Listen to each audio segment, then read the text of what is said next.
Thank you so much, everyone. Let's get straight to it. There is now a court case that has been instituted. The court, the file, suit number rather, FHCABJ CS 1328 2025. And the suit is between Adeyemi Emmanuel, plaintiffs, Hayodeji, Victor Tolu, and Aruna Ismaila against African Democratic Congress, ADC, the Independent National Electoral Commission, Ralph Nwosu, Senator David Mark, Raouf Aregbesola, and Bolaji Abdullah is an originating summons. And within 30 days, the originating summons opener says that after the service of this summons on them, inclusive of the day of such service, cause an appearance to be entered on them to this summons. So there are questions for determination, which is going to be what we'll be opening with my guest tonight. Okonkwo is the presidential campaign spokesperson for the Labour Party in the 2023 election, a politician and a lawyer. Thanks so much indeed for joining us tonight. It's my pleasure, and thank you, viewers, for joining us. Are you surprised that this is coming? No. You thought it's coming? Absolutely. What do you expect when the ruling party has become jittery, that the party that would take them out with their incompetence and corruption has just appeared in the hemisphere politically of Nigeria? We are used to all these shenanigans. Now, let me make it very clear. The Supreme Court is very clear that the issue of the leadership of a political party is the internal affairs of a political party that's not justiciable. There is no jurisdiction of the courts to interfere in the leadership of the ADC. And I had the opportunity of just going through the determinations. I'm sorry to say, low intelligence, low IQ. I couldn't see the provisions of the ADC that they enunciated. It was just in one, they were saying Article 9D. Article 9, if I can remember, talks about the rights and obligations of members. And in that particular place, they say the NWC has the power to waive the provisions of compliance to eligibility to contest election. And let me make it clear. You were interviewing Kachuku one time, and you told him, who is the chairman? He said, Nwosu is, this and that. You asked him, if Nwosu is not the chairman, who is the chairman? He said, nobody. Now, let me say, can there be any party where there is vacuum without leadership? So who is the chairman that is questioning the authority of Nwosu? Because you have to have local standing before you even talk. And who is interested in being the chairman? Nobody. No alternate chairman. We did our due diligence. Every court case before we accepted ADC has been reconciled through ADR. That's why you're seeing fresh cases. No other case. But look at what the hand of some of the and the voice of Jacob. Some of the determination. The hand of one Adeyemi and the voice of APC. Really? You think they are members of the APC? I said the hands of one Adeyemi and the voice because of APC. The locus is going to be established. And whether or not, if you are not a member of the party, whether or not you can challenge whatever is the ongoing in the party. That's what I'm saying. They are talking about leadership. Are they part of the leaders? But as a member of the party, can they challenge the issues in the party? As in what locus do you have to challenge the leadership? Now, let me tell you what happened. I was present at the inauguration, and I witnessed that the whole NWC, the whole executive of the party, resigned on their own, voluntarily. Do you cry more than the bereaved? So one of the determination here, on the number 3, it says, what are the key individuals involved in the merger? Yes. Like the 4th, 5th, and the 6th. Talking about Aregbesola, David Mark, and Bolaji Abdullah were properly registered members of the 4th defendant, which is the ADC, to qualify for leadership position. So you said the question, can you build something on nothing? Can you be a leader in a party that you don't have a membership of? And I am asking you, those people purporting themselves to be the claimants, are they the people responsible to keep the register of the party? So how do they know? What is their business? That's what I'm saying. On what locus? The executives are telling you that these are their members. And they resigned, and they told you these are the interim leadership. And you, that is not privy to the register of the party, you're coming to talk what? Are you privy to the constitution of the ADC? Are they executives? No, are you privy to the constitution of the ADC? This is it. All right. Does this, and they gave it to me. Is there any place that makes provision for interim leadership of the party? Now, let me ask you. Assuming, without considering, that there is a natural mishap, I'm not even going to the constitution, that consumed all the leadership of the party. What do? You throw away the party. I'm asking. Because all of them resign. So what do? Why do they use the word interim? Why do you use the word acting? On what grounds also, when people say they are still members of their party, members of Labour, members of PDP, members of APC, but they are coming into the ADC and they say they remain members of those parties until further notice. Those people are not part of the defendants. I have seen the resignation letter of David Mark.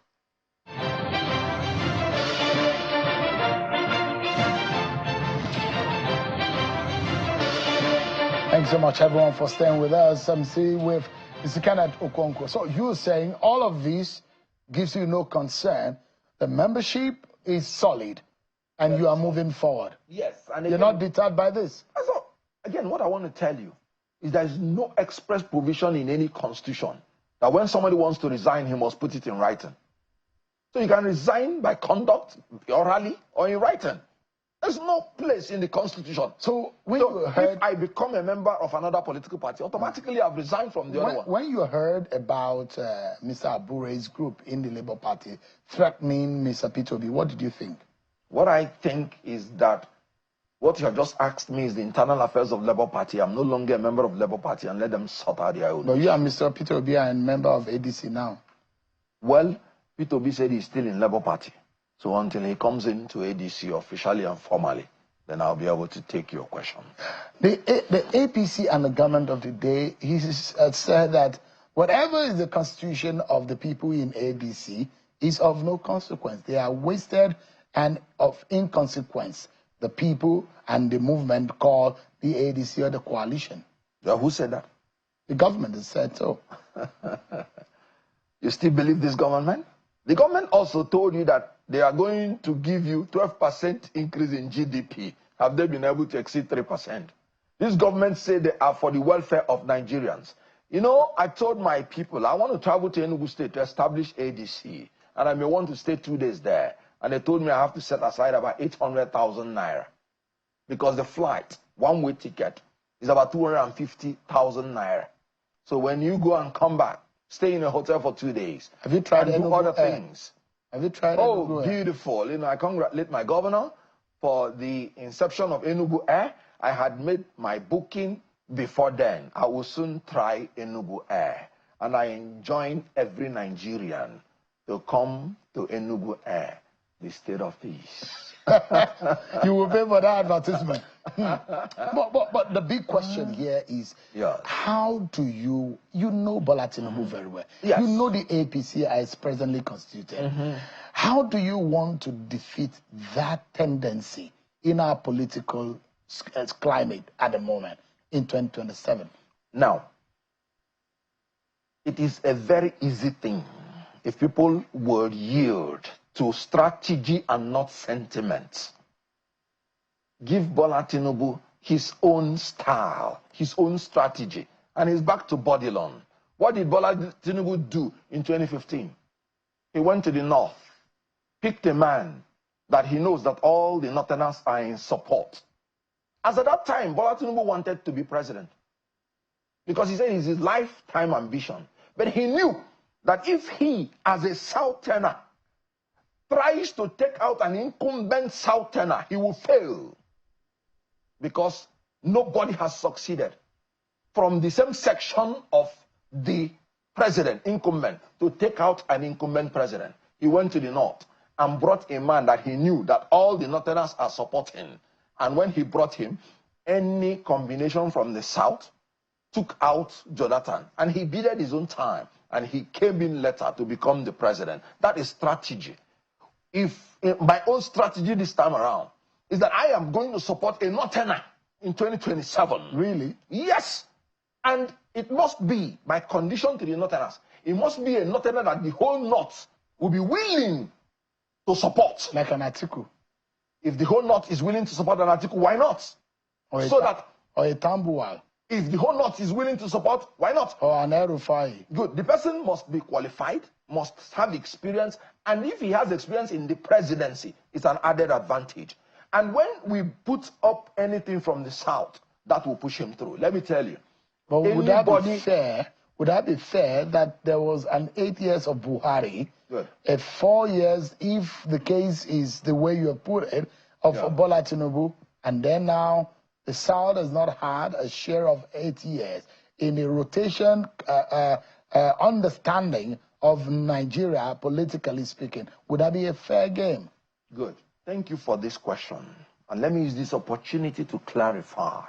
The term of the president is 4 years, not 8 years.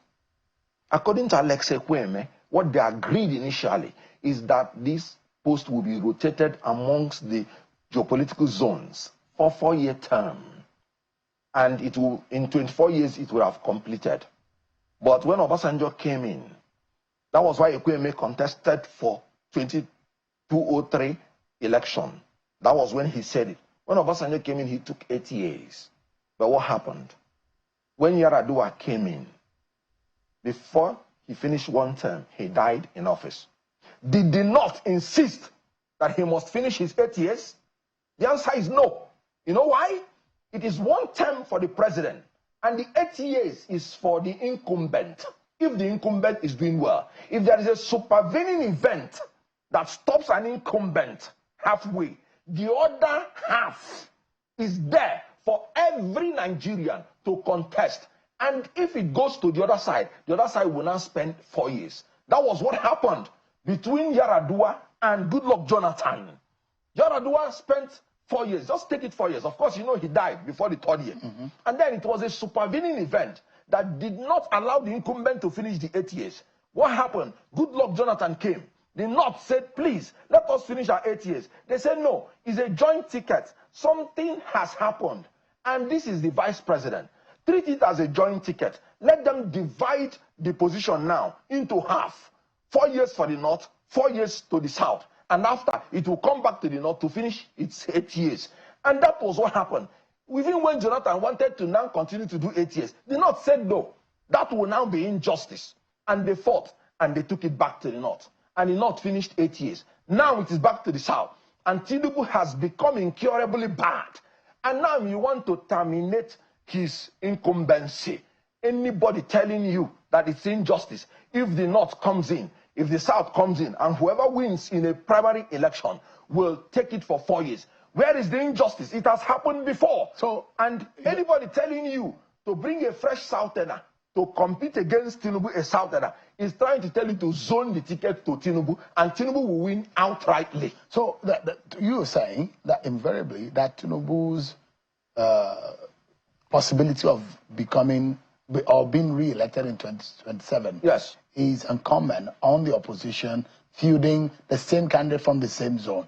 But that if the opposition wants to beat Tinubu and the APC, the candidate must come from the opposite zone. Absolutely. And I'll give you the reason. In 2019, the opposition wanted to use Atiku with Obi to beat an incumbent northerner who had just done 4 years. Did they succeed? No, they failed. And what happened? Tinubu, strategically, in 2015, he used a northerner to remove an incumbent southerner. Did he succeed? Yes. Because that is the strategy. Is he conceding to the fact that the North has a more political weight in the power game? No. Let's look at it this way. Somebody from your zone, if you listen to Olufalaye said his election was rigged. But immediately the people rigged him out. They prevailed on him that he is a fellow Yoruba person that he contested with. Why not let him leave it? We have not had a good electoral system. This election is going to be written, like I've always told you, in 2027. They have already prepared it. Have they done electoral? Yes, have they done Do you have electoral evidence reform? to that? No, I told you 2023 there was technical glitch, and they have not given us the excuse till today. Technical glitch, by my own definition, is the process of suspending an election so that you can write it instead of transmitting it. And there is no assurance that it will not have in 2027. If you say so that if they write the 2027 and is a fellow Southerner that you're competing with, they will prevail on you. Please leave him. He's your fellow Southerner. And then that is how they will steal the election. So if you bring somebody from the Southeast, even if you win, they will steal it from him. Let me tell you the strategy that will make the Southeast man to be president. Do you know the Southwest has never contested election against an incumbent? Strategy. Because they know in Nigeria, if you don't have the establishment supporting you, even if you win, they will steal it from you. Olufaleye said it was stolen from him. If you ask me, I will say we won the election in 2023. It was stolen from us because we didn't have. Peter Obi won the election. That's my belief. In 2023, I believe it. But they stole it from us. Let me ask you. And if you do it again, they will steal it again from you because there is no incumbent to back you. But if you bring somebody from the north, nobody will prevail on him to leave his victory quickly because yes, because he's not from the same side with you. Yeah, quickly. How do you then tell Nigerians that the ruling party has said these people are spent, they've been in power? What new thing do they want to bring? How do they defend the failures of the past government, which they were part of? Some past governors, past ministers. How do you defend that the failures of this country in the past, you are coming and you say you want to redeem it? Would Nigerians believe the coalition and some of the elements in it? Okay, let me give you an example. The worst of PDP now has become better than the best of APC. Assuming you talk about an article, if he can take us to Obasanjo days, are we not going to celebrate? Assuming. Because the performance of APC has beatified. PDP has beatified. Whoever served, for instance, in Obasanjo's government, they paid off all our debts. You remember? And we were not owing. APC has borrowed Nigeria into about 177 trillion naira in debt without nothing to show for it. We are enjoying darkness, not light. I've told you now, people cannot fly to go and come back. I've told you how flawed. Took away 500 persons in Niger State. The president has not gone to commiserate with them. I've told you how 500 persons were roasted by terrorists in Benue State. Now, if you get a president, assuming who was with Obasanjo, there was no security problem, then we were moving in the right direction. No debt, our economy became the largest in Africa. Assuming, wouldn't you be happy? Right. So when they say the same old people, please, APC should stop lying. All right. Mr. Kenneth Okonkwo, thank you so much indeed for your time. Thank you. Appreciate it.